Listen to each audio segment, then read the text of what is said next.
오늘 우리에게 주시는 하나님 말씀 요한복음 1장 40절로 51절 말씀입니다.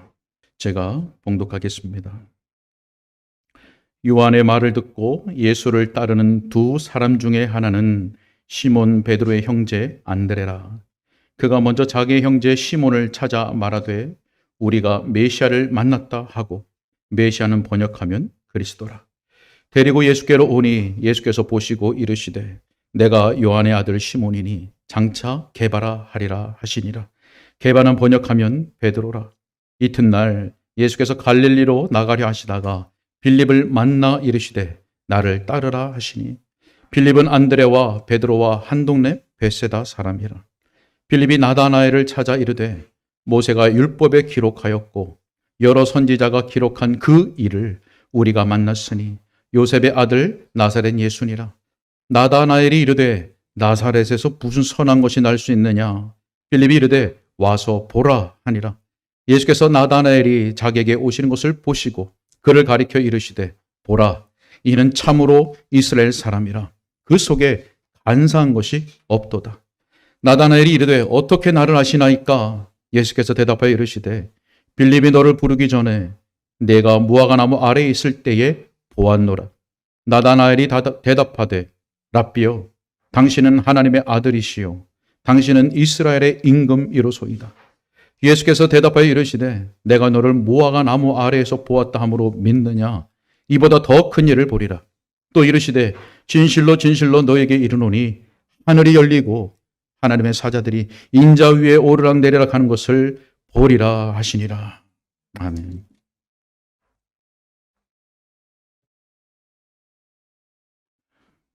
오랜만에 요한복음 설교를 만나는 것 같습니다. 여러분, 앞에 있었던 말씀들이 좀 희미해지셨죠? 앞에 평소에 들었나 보죠? 감사합니다. 자, 앞에 내용들을 이튿날이라고 하는 표현을 중심으로 간략하게 생각해 보면, 우리가 봤던 지난 시간, 지난 본문까지 이튿날이라는 표현이 3번이 등장했었습니다. 3번.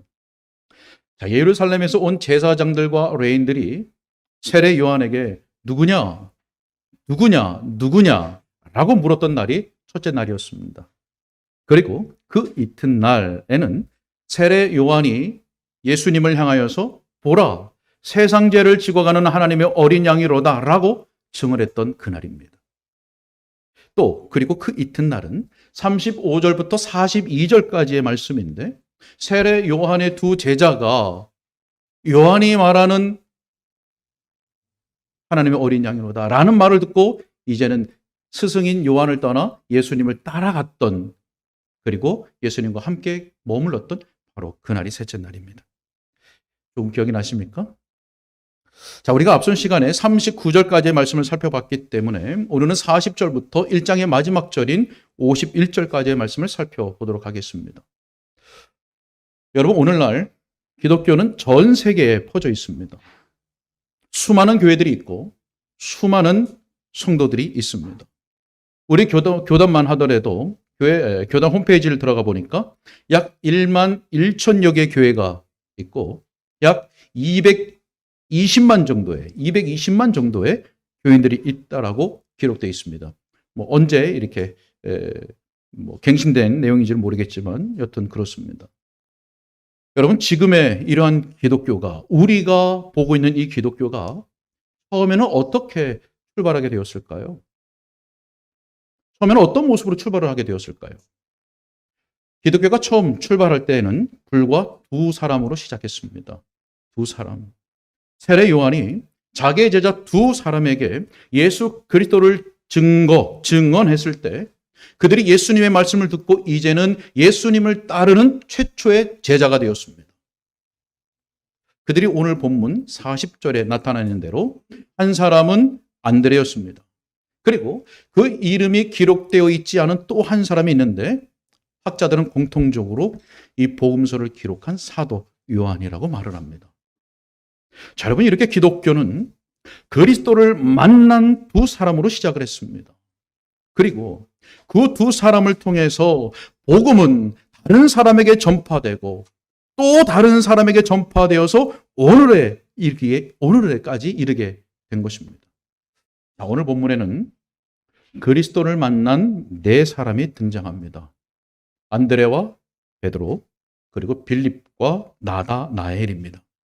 자, 오늘 우리는 이 네 사람의 행적을 살펴보면서 예수 그리스도를 만난 사람은 어떤 마음과 확신을 가지고 또 어떠한 목적과 자세를 가지고 살아가는지 함께 생각해 보고자 합니다. 자, 오늘 설교의 첫 번째 요점은 예수님을 만난 사람은 전하고자 하는 마음을 갖게 된다고 하는 겁니다. 예수님을 만난 사람은 전하고자 하는 마음을 갖습니다. 41절 말씀을 제가 다시 한번 읽겠습니다. 그가 먼저 자기의 형제 시몬을 찾아 말하되 우리가 메시아를 만났다 하고, 메시아는 번역하면 그리스도라. 여러분, 안드레는 스승인 그 요한으로부터 예수님이 하나님의 어린 양이라고 하는 증언을 들었습니다. 그 길로 예수님을 따라가서 예수님을 만났고 예수님과 함께 머물면서 그분에 대한 깊은 깨달음을 얻게 되었습니다. 그리고 이제 그런 그의 마음에 한 마음이 일어났는데 그것이 바로 자신이 만난 그리스도를 전하고자 하는 마음이었습니다. 예수 그리스도를 만나니 그 심령 속에 다른 사람에게 내가 만난 그리스도를 전해야 되겠다고 하는 마음이 일어났던 것입니다. 여러분, 그 후에 안드레가 제일 먼저 한 일이 무엇입니까? 제일 먼저 한 일, 자기 형제 시몬을 찾아서 자기가 만난 메시아, 자기가 깊이 깨닫게 된 그리스도를 전한 것이었습니다. 자, 여러분, 여기서 우리는 복음이 전파되는 방식, 복음이 확장되는 일반적인 유형, 패턴을 발견하게 됩니다. 복음이 확장되는 유형. 자, 이것을 요약적으로 말하면 전도, 인도, 만남, 그리고 변화입니다. 전도, 인도, 만남, 변화. 자, 여러분 다시 한번 안드레의 경우를 생각해 보시면서 그 유형을 따라가 보시기 바랍니다. 세례 요한으로부터 예수님에 관한 증언을 들었습니다. 들은 안드레는 예수님께 나아갔습니다. 그리고 예수님을 만났습니다. 그리고 이렇게 예수님을 만난 안드레는 예수님에 대하여서 더 깊이 알게 되는 변화를 경험하게 됩니다. 자, 여러분 주목해 보십시오. 안드레가 스승인 요한으로부터 소개받은 예수님은 무엇이었습니까? 세상 죄를 지고 하나님의 어린 양이었습니다. 예수님의 메시아라고 하는 소개는 듣지 못했습니다. 예수님의 메시아라는 표현은 듣지 못했습니다. 그러나 예수님을 만나서 함께 시간을 보낸 결과 안드레는 이제 그 예수님이 메시아, 곧 그리스도라. 히브리어로 메시아, 헬라어로 그리스도. 예수님이 곧 그리스도라 하는 사실을 깨닫고 확신하게 되었던 것입니다. 자, 여러분, 예수님을 만난 이 안드레를 통해서 또 누구에게 복음이 전파되었습니까? 그 형제 시몬 베드로였습니다. 자, 베드로는 안드레를 통해서 예수님에 관해 듣게 되었습니다. 그리고 예수님께로 인도되었습니다. 듣고 인도되었습니다. 그는 예수님을 만났고 아람어로 게바, 헬라어로 베드로라는 새 이름을 받게 되었습니다. 여러분, 새 이름을 받았다는 건 무슨 뜻입니까? 그의 삶이 변화된다는 겁니다. 어떻게 변화됩니까? 사람을 낚는 물고기를 낚는 어부에서 이제 사람을 낚는 어부로 살게 될 것이라고 하는 것을 말씀하는 겁니다. 변화된 삶. 여러분, 43절부터 기록되어 있는 빌립과 나다나엘의 경우는 어떻습니까? 빌립과 나다나엘. 예수님께로부터 부름을 받아서 먼저 변화된 빌립이 나다나엘을 만나 그를 예수님께로 인도했습니다. 그리고 나다나엘은 예수님을 만나 놀라운 경험을 하게 된 것입니다.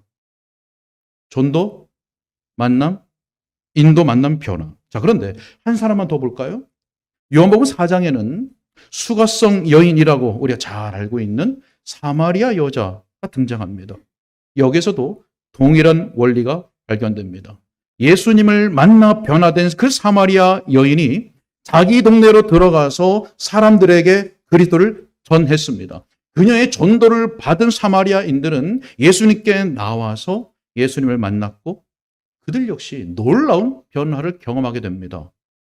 자, 그들이 어떻게 변화되었습니까? 요한복음 4장 42절은 사마리아인들의 그 변화를 이렇게 기록하고 있습니다. 그 여자에게 말하되 이제 우리가 믿는 것은 너의 말로 인함이 아니라 이는 우리가 친히 듣고 그가 참으로 세상의 구주인 줄 알미라. 놀라운 변화입니다. 여러분, 복음은 이렇게 먼저 그리스도를 만나 믿음의 확신에 이르게 된 그 변화된 사람들이 또 다른 사람에게 자기가 만난 그리스도를 증거하고 그를 그리스도께로 인도하는 방식으로 전파되었던 것입니다. 여러분, 이 말씀을 우리에게 어떻게 적용할 수 있을까요? 이 말씀을 우리가 어떻게 사용할 수 있을까요? 두 가지로 말씀을 드리고 싶습니다. 첫 번째는 우선적으로 나 자신이 그리스도를 만난 확신을 가져야 된다고 하는 사실입니다. 내가 먼저 그리스도를 만난 확신 가운데 거해야 됩니다. 안드레가 베드로에게 뭐라고 말했습니까? 우리가 메시아를 만났다. 우리가 메시아를 만났다. 내가 만난 그 그리스도의 그분을 전하는 겁니다. 자신이 그리스도를 만난 그 경험, 그 확신을 그대로 직접 들려주었던 것입니다. 그들은 메시아가 왔나 봐? 라고 말하지 않았습니다. 우리가 메시아를 만났다. 그리스도를 만나고 그 확신을 가지고 말했던 것입니다. 사랑하는 여러분, 여러분은 예수 그리스도를 만나셨습니까? 만나셨습니까? 예수님을 만난 확신이 있으십니까? 영생은 하나님과 그를 보내신 예수 그리스도를, 그가 보내신 예수 그리스도를 아는 것이라고 말씀하셨기 때문에 그리스도를 만나지 못하고 그리스도를 알지 못하고 그리스도께서 달려 죽으신 그 십자가가 바로 나를 살리기 위한 십자가라는 것을 깨닫지 못하는 사람은 구원을 얻을 수 없습니다. 반드시 그리스도를 만나야 하는 것입니다. 그러면 여러분, 그리스도를 어떻게 만납니까? 어떻게 그리스도를 만납니까? 우리는 성경 말씀을 통해서 그리스도를 만나는 줄 믿습니다. 하나님께서 우리에게 주신 은혜의 수단 가운데 하나가 말씀입니다. 우리는 성경 말씀을 읽고 특별히 선포되어지는 말씀, 설교되어지는 말씀을 통해서 예수 그리스도를 만나는 것입니다. 그리고 처음만 그렇게 예수 그리스도를 만나는 것이 아니라 말씀을 통해서 지속적으로 예수님을 만나가는 것입니다. 그래서 그리스도에 대한 더 깊은 깨달음으로 나아가야 하는 것입니다. 그래서 베드로후서 3장 18절에 보게 되면 그를 아는 지식에서 자라가라라고 말씀합니다. 자라가라. 지식에서 자라. 여러분, 이것을 기억하시고 은혜를 구하시기 바랍니다. 내가 먼저 복음을 분명히 알고 경험해야 하는 것입니다. 그리고 분명한 확신을 가지고 여러분이 경험한 그 은혜의 복음을 전할 수 있어야 하는 것입니다. 자, 우리가 이 말씀을 통해서 생각할 수 있는 또 한 가지는 가장 가까운 사람부터 복음을 전해야 할 책임이 우리에게 있다라고 하는 사실입니다. 가장 가까운 사람부터. 여러분, 안드레 누구를 찾아갔습니까? 자기 형제 베드로 찾아갔습니다. 빌립 누구 찾아갔습니까? 가장 가까운 친구 나다나엘을 찾아갔습니다. 사랑하는 여러분, 먼저 여러분의 가족에게 그리스도에 대해서 말하시기 바랍니다. 여러분의 부모님에게, 아내와 남편에게, 자녀에게, 그리고 형제에게 여러분이 만난 그리스도, 여러분이 경험한 복음, 여러분의 믿음, 여러분의 확신을 말하시기 바랍니다. 사랑하는 사람에게 가장 필요한 것을 주시기 바랍니다. 가장 필요한 것, 그것은 바로 예수 그리스도를 아는 지식입니다. 자, 이렇게 여러분, 그리스도를 만난 사람은 그리스도를 전하고자 하는 마음을 갖게 됩니다. 그러나 복음을 전할 때 우리는 다양한 반응들을 맞닥뜨리게 됩니다. 대부분 반대와 부정적인 반응을 만나게 될 것입니다. 자, 그렇기 때문에 복음을 전하고자 하는 사람은 어떠한 확신을 꼭 가지고 있어야 됩니다. 확신. 그것이 무엇일까요?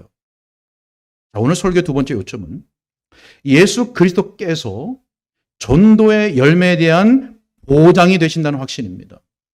그리스도께서 우리가 전하는 그 복음의 증거의 열매를 맺게 하시는 보증이 되신다는 겁니다. 자, 무슨 말씀일까요? 45절로 46절의 말씀을 제가 읽겠습니다. 빌립이 나다나엘을 찾아 이르되 모세가 율법에 기록하였고 여러 선지자가 기록한 그 일을 우리가 만났으니 요셉의 아들 나사렛 예수니라.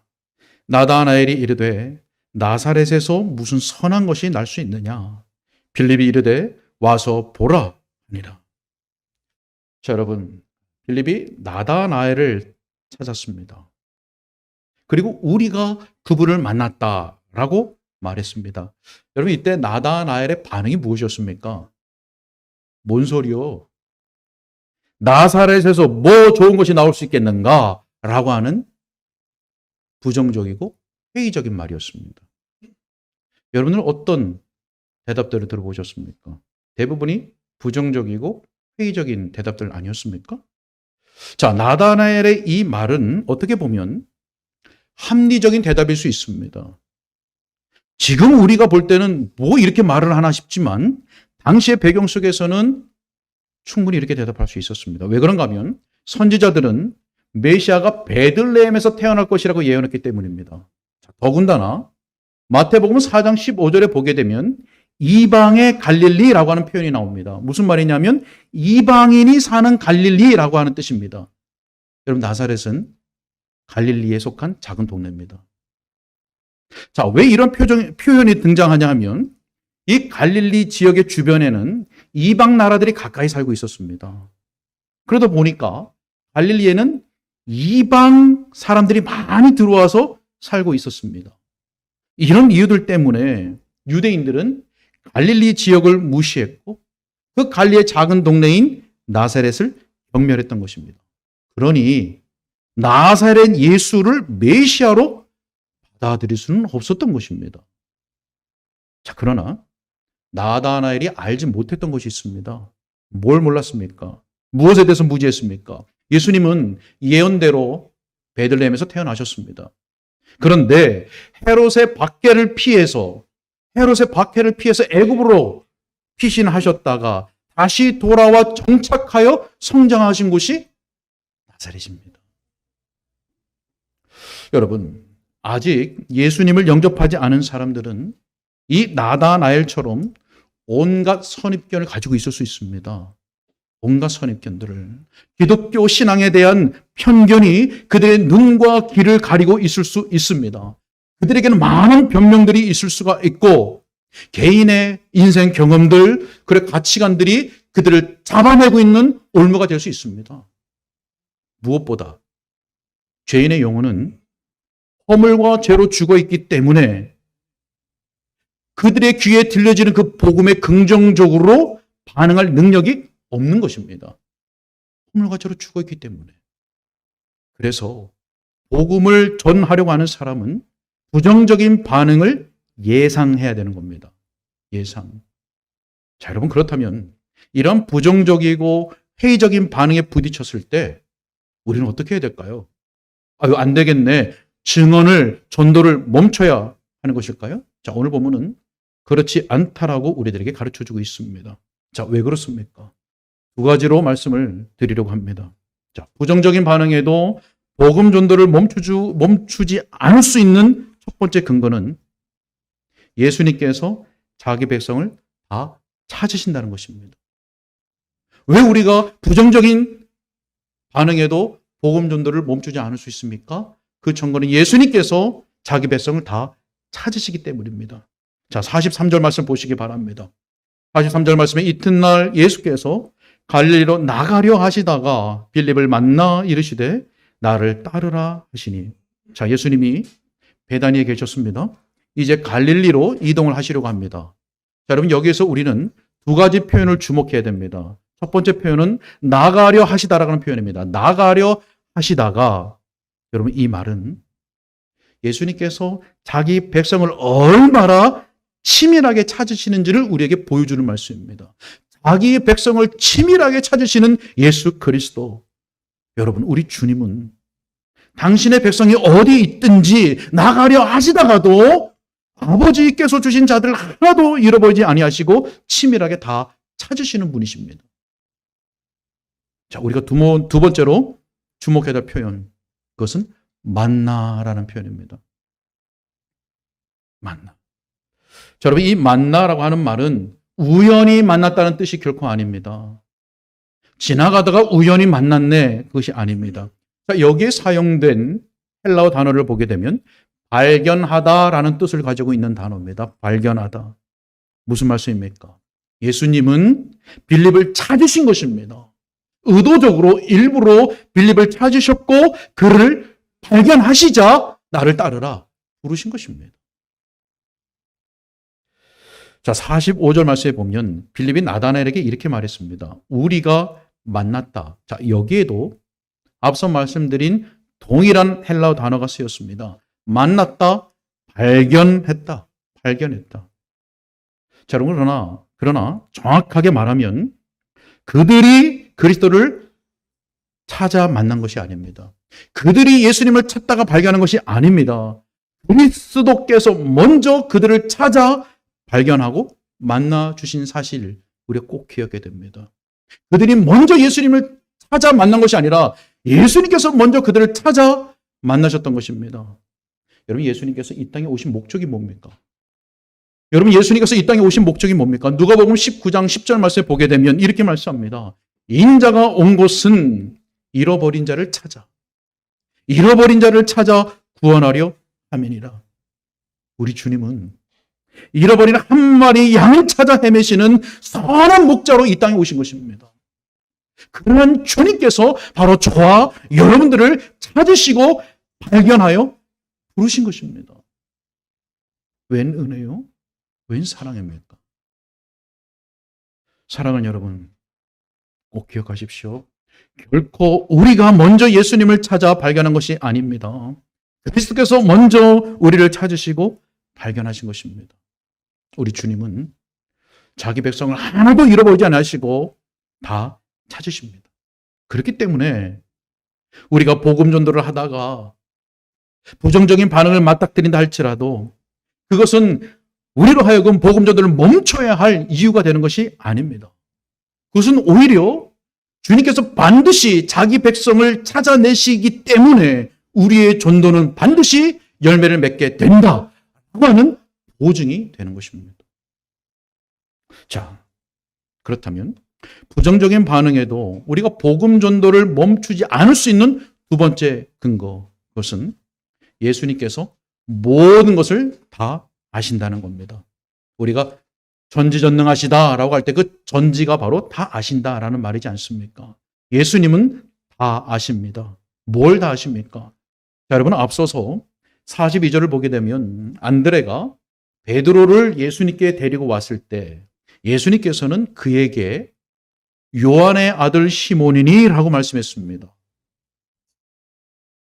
여러분, 사람 중에 이런 사람 있습니까? 누구를 데려왔는데 딱 보니까 야, 누구 애들 너 이름 무엇이구나 말할 수 있는 인간이 있습니까? 예수님은 그때 베드로를 처음 보신 겁니다. 베드로를 처음 보신 것인데 그 이름도 알고 계셨고 그 아버지의 이름도 알고 계셨습니다. 예수님은 그 누구의 정보도 필요하지 않으시는 다 아시는 하나님, 전지하신 하나님이십니다.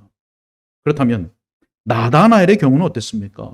47절로 48절의 말씀을 보게 되면 예수님께서 나다나엘을 보시고는 그를 향하여 참 이스라엘 사람이라 그 속에 간사한 것이 없도다 라고 말씀하셨습니다. 여러분, 간사하다 라고 하는 말, 여러분 누구에게 그런 말 써본 적이 있습니까? 참 간사한 놈이, 간사한 분이구나 이렇게 말한 적이 있으십니까? 이 간사하다라고 하는 말은 교활하다, 속이다 이런 말입니다. 예수님은 나다나엘을 보시고 그 속에 교활함이나 속임수가 없는 하나님 앞에서와 사람 앞에서 진실하고 신실한 사람이라고 그를 칭찬하셨던 겁니다. 그래서 그는 참 이스라엘 사람이었던 것입니다. 여러분, 당시 이스라엘 사람들 어땠습니까? 위선적이고 외식하는 사람들이었습니다. 그것의 대표가 누굽니까? 서기관들과 바리새인들이었습니다. 서기관과 바리새인들은 사람들이 잘 보이는 회당과 길 모퉁이에 서서 기도하기를 좋아했습니다. 누가 나 좀 안 봐주나? 나야. 근데 나다나엘은 거기에 서서 기도하는 것이 아니라 아무도 보지 않는 무화과 나무 아래에 있었습니다. 자, 나다나엘이 무화과 나무에서 뭐 했을까요? 피스타치오 까먹고 있었을까요? 뭐 하고 있었을까요? 학자들은 뜨거운 햇빛을 피할 수 있는 그 무화과 나무 아래에서 구약 성경을 묵상하며 기도했을 것이라고 말을 합니다. 예수님의 이 전지하신 말씀을 들은 나다나엘이 이렇게 반응을 합니다. 어떻게 나를 아십니까? 어떻게 나를 아십니까? 예수님의 대답을 주목하시기 바랍니다. 48절입니다. 빌립이 너를 부르기 전에 너가 무화과 나무 아래에 있을 때 보았노라. 보았노라. 여러분, 무화과 나무 아래에 있었던 것은 나다나엘만 아는 겁니다. 아무도 보는 사람이 없었습니다. 그런데 예수님은 그때 나다나엘을 보신 것입니다. 자, 보신 것뿐만 아니라 그 속에 간사한 것이 없도다. 그 마음까지도 읽으셨던 것입니다.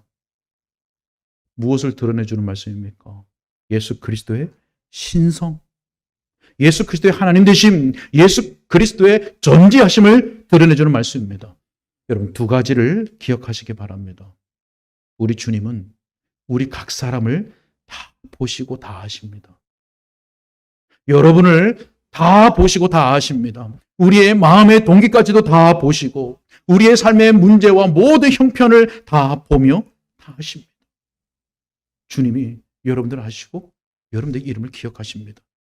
그런데 이 말씀은 우리에게 위로를 주는 말씀이기도 하지만 우리에게 두려움을 갖게 하는 말씀이기도 하죠. 자뿐만 아니라 주님은 자기 백성을 아십니다. 각 사람을 아실 뿐만 아니라 자기 백성을 아십니다. 택한 받은 백성을 아시고 그에 대한 모든 것을 아십니다. 로마서 8장 29절로 30절 말씀을 보게 되면 이렇게 말씀합니다. 하나님이 미리 아신 자들을 또한 그 아들의 형상을 본받게 하기 위하여 미리 정하셨으니 미리 정하신 그들을 또한 부르시고 미리 아신 자들을 미리 정하시고 미리 정하신 자들을 부르셨습니다. 그렇기 때문에 빌립이 와서 보라 라고 나다나엘에게 말했을 때 나다나엘이 예수님께 인도되어서 결국 예수님을 만나 변화되었던 것입니다. 짧은 대화 속이지만 그 속에는 반드시 하나님께서 역사하심이 있었던 것입니다. 여러분, 예수님을 만난 사람은 전하고자 하는 마음을 갖게 됩니다. 그런데 예수 그리스도의 복음을 전하다 보면 부정적인 반응이나 반대에 부딪힐 수 있습니다. 왜 그렇습니까? 영적으로 죽어있는 자들이기 때문에 하나님의 역사가 없이는 그 들려지는 복음에 긍정적으로 반응을 할 수가 없는 것입니다. 자, 그러나 그러한 반응은 우리가 복음 전도를 멈춰야 할 이유가 아니라 계속해야 할 근거가 되는 것입니다. 왜냐하면 주님께서 자기 백성을 다 아시고 그들을 찾아내실 것이기 때문에 그렇습니다. 이 말을 바꿔 말하면 우리의 복음 전도에는 반드시 열매가 맺힌다는 겁니다. 그리고 그리스도께서 그것에 보증이 되신다는 말씀인 것입니다.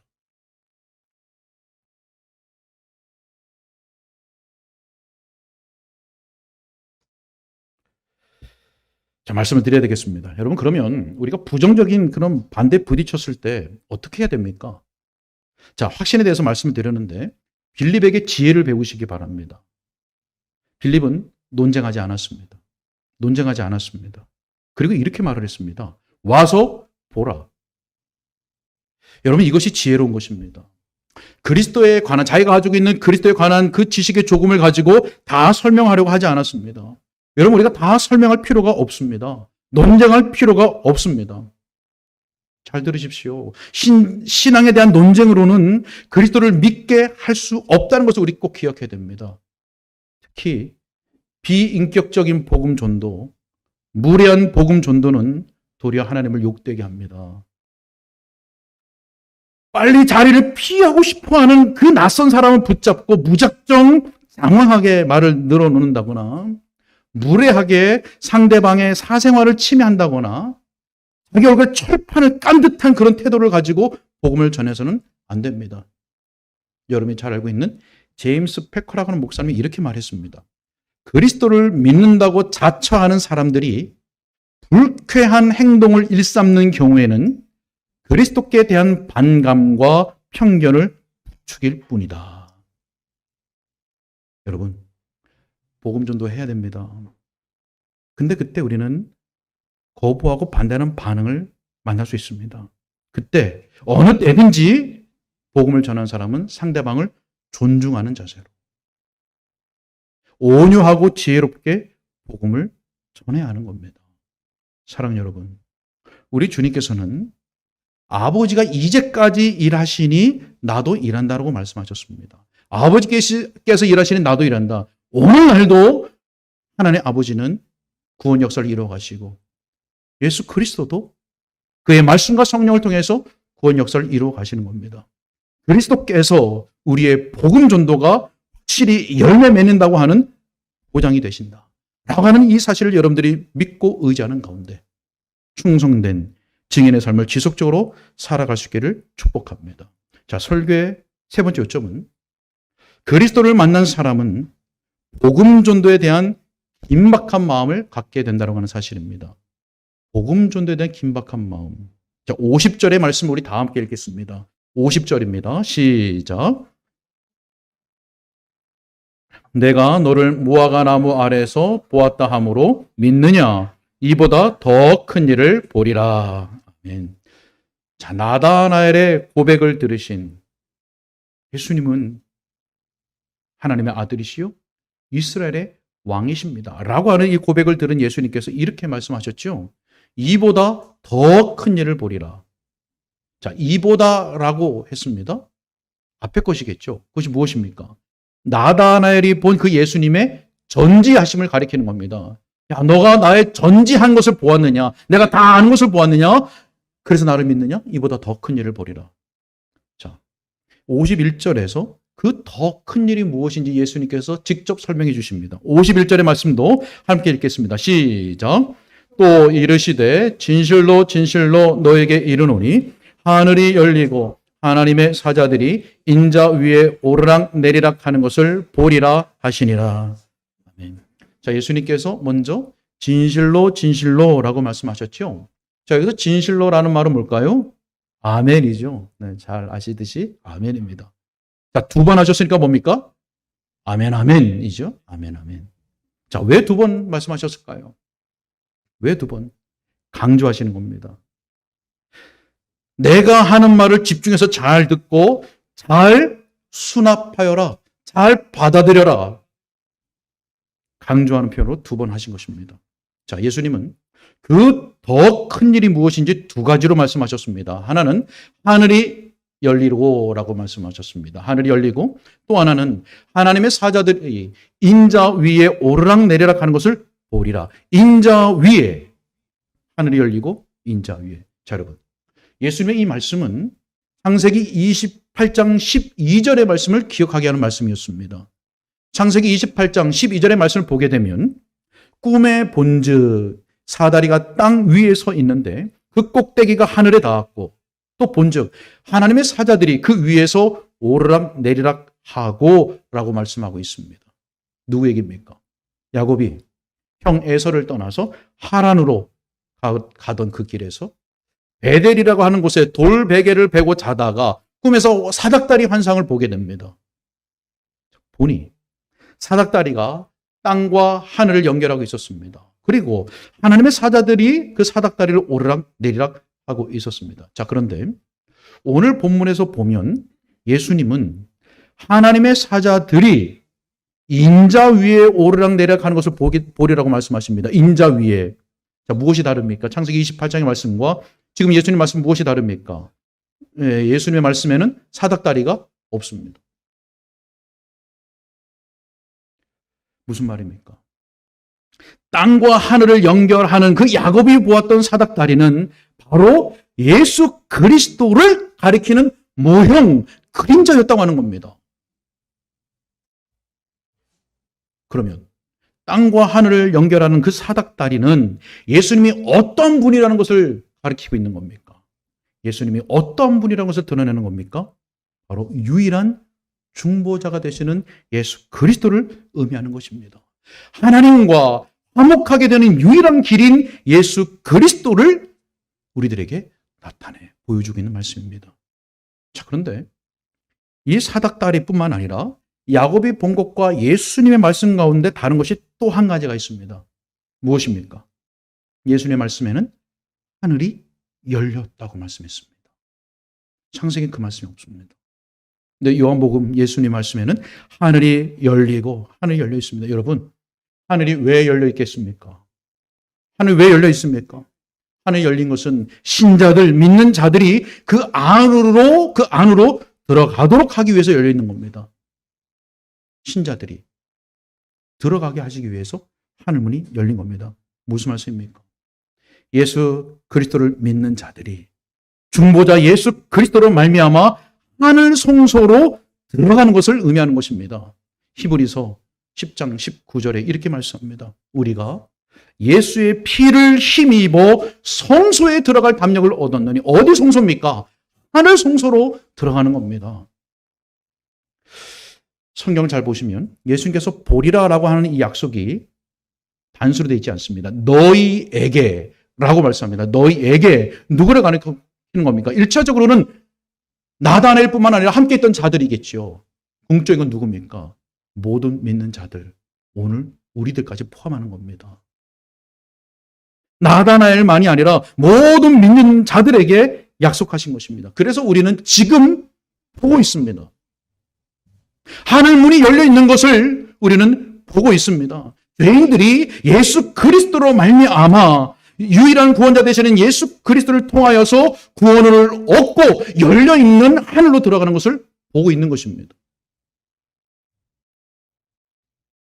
여러분, 지금은 하늘문이 열려 있는 시대입니다. 고린도후서 6장 2절의 말씀과 같이 지금은 은혜 받을 만한 때요 구원의 날인 것입니다. 자, 그러나 잘 생각하십시오. 지금 열려 있다는 것은 닫힐 날이 있다는 것을 암시하는 겁니다. 지금 열려 있는 하늘이 언젠가 닫힐 날이 옵니다. 마태복음 25장 10절에 문은 닫힌지라 라고 말씀합니다. 문은 닫힌지라. 어리석은 처녀들이 기름을 사러 간 그 사이에 문은 닫혀버렸습니다. 그 날과 때는 아무도 모르지만 그거와 같이 언젠가는 반드시 열려있는 하는 문은 닫히게 되어 있습니다. 닫힙니다. 그래서 예수님을 만난 사람들은 복음 전도의 긴박성, 복음 전도에 대한 긴박한 마음을 갖게 되는 것입니다. 말씀을 맺으려고 합니다. 사랑하는 성도 여러분, 그리스도를 만난 사람은 자신이 만난 주님을 전하고자 하는 그 마음을 갖습니다. 반대와 부정적인 반응을 만난다 할지라도 택한 백성을 아시며 그들을 찾아내시는 그리스도가 우리가 하는 그 복음 전도의 보증이 되신다고 하는 그 확신과 함께 긴박성을 가지고 충성된 증인의 삶을 살아가는 것입니다. 여러분, 사람들에게 그리스도를 증거하고 그들을 예수님께로 인도하는 것이 저와 여러분의 목적입니다. 안드레의 전도를 통해서 물고기를 낚던 그 베드로가 이후에는 사람을 낚는 어부로 변화가 되어서 처음 복음의 그물을 던졌을 때 3,000명의 영혼을 건져내는 사람으로 쓰임받았던 것처럼 우리의 복음 전도를 통해서 또 누군가가 그렇게 은혜로운 부르심을 받아서 변화된 삶을 살 수 있는 것입니다. 사랑하는 여러분, 열심을 내시기 바랍니다. 반드시 우리 주님께서 자기의 이름을 위하여 도와주실 줄로 믿습니다. 기도하겠습니다. 살아계신 아버지 하나님, 우리가 주님을 먼저 찾은 것도 아닌데 주님께서 먼저 우리를 찾아 발견하셨고 부르셨습니다.